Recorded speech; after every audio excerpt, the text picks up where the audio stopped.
tell me the whole process. How do you plan this thing? This series I'm talking about specifically, the Beast Games, right?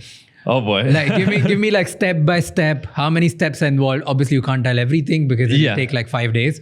Well, that's but give me like the short version because it's insane to think. And the other thing is you don't even know whether it'll perform or no. So how do you proof check that? I know, in your right? head, Isn't that crazy? Right? Like I threw everything. We put everything I have into this. Like, and how do you check it? Like at every point, oh, this will work, this will not work, because you have to have blind faith. You have to have, that's the thing. I don't know, right? Technically, I don't know if this will perform or not, but I lost a lot of money filming this outside of the money they gave me. Like I said, I threw all my people at it. How much money did you lose? Okay, give me that. Tens of millions. Like I poured tens of millions on top of the money I was given to make this work. So you didn't make any money out of it? Oh no. I would have way more money if I never filmed it. way more money.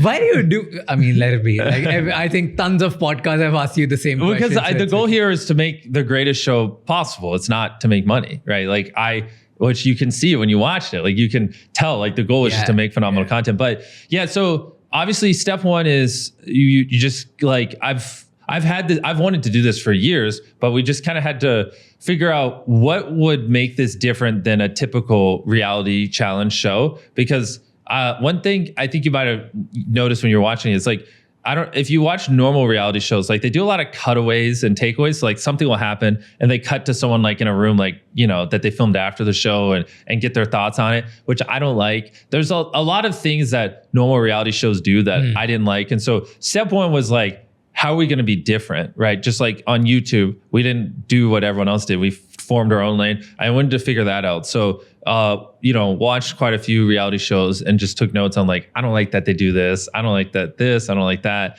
And then once we kind of figured out like what I think first principles wise would be an optimal reality show, like, again, I don't care what other people do. What do we think a 21st century reality challenge show should look like? Once we kind of wrote those principles out, then, wrote the whole thing, rewrote the whole thing, which this wasn't me. I have a phenomenal team of people who do a lot of this because obviously I'm also still grinding YouTube 25 days a month, filming and everything we already talked about. So I had to lean on like these just world-class people I have hired. And this Did is you where hire anyone specific for the Amazon. For this? Oh yeah. So we, one day on the Amazon show, like as it was leading up to before we were filming, I walked on set. There was over 1,000 people on set. Some of them building sets, other of them writing, some of them running cables for the camera. I mean, like it's like absurd. Like so, but yeah. So step one is you got to write it. Which I mean, we probably rewrote the show like at least 20 times. I mean, it's like because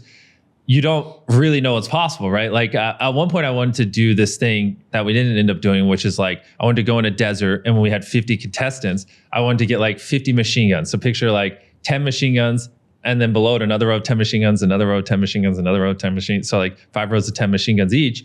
And then I wanted to put like a mannequin really far out in the desert. And then everyone has a different color bullet and be like, all right, everyone shoot that mannequin and get like this cool slow-mo shot with like a phantom camera of everyone just firing these like machine guns, like mounted ones at it. And it's like, okay, 25 of you hit the thing, then they stop. And then we like pull the bullets out of the mannequin. And then what I was going to do is have those 25 people go up top and there's like a platform above the machine guns. And it was basically what we were going to do is give them a bag of, money. And then at any point in the next 7 days, they could drop that bag, they press the button, the 25 people at top and the bag will fall. And then the 25 people down below, if they shoot it before it hits the ground, they move on. But if they don't, then they're eliminated. And so then it's interesting because I thought this would be like a great episode. Mm-hmm. It's like, so the 25 people below that are like on these machine guns, like what of the 50 machine guns do they stay mounted on? Like how do they do cycles? Because you got to sleep and you're going to lose attention. So do you do like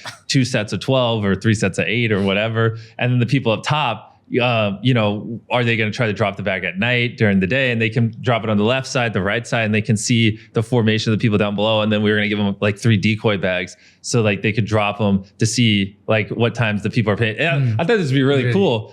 Right. So we have this thing and we put all this planning and effort into it. And then it's like, yeah, you can't just have 50 machine guns spraying in a desert. And so it ends up not happening. And that's not a thing. But so that because we're writing things that have never been done before, you don't know. And so it's a lot of like, I think this is sick. Let's do it. And then people are like, that's not possible. And I'm like, figure it out. And they're like, that's not possible. I'm like, figure it out. And they're like, that's not possible. And then I'm like, okay, maybe that's not possible. All right, I'll rewrite it. Yeah, you know, or the team will rewrite it. Not specifically me. I have a phenomenal guy named Tyler who directs or helps me with a lot of the stuff. And so like we legitimately rewrote the show like 20 times. Here's a hypothetical question. Okay. If it really works and breaks all the records, Yeah. what would be the one reason why it'll work? And if it really tanks, what do you think will be the reason it'll tank? The reason why I think it would work is, I mean, we just looked at it from first principles. Like we hired the best in the world to help make the show, that have done the best unscripted stuff. But, you know, we just didn't do things the way they normally do. Like after we finished filming the show, we threw this after party to celebrate with the crew. It was great. Everyone's having a good time.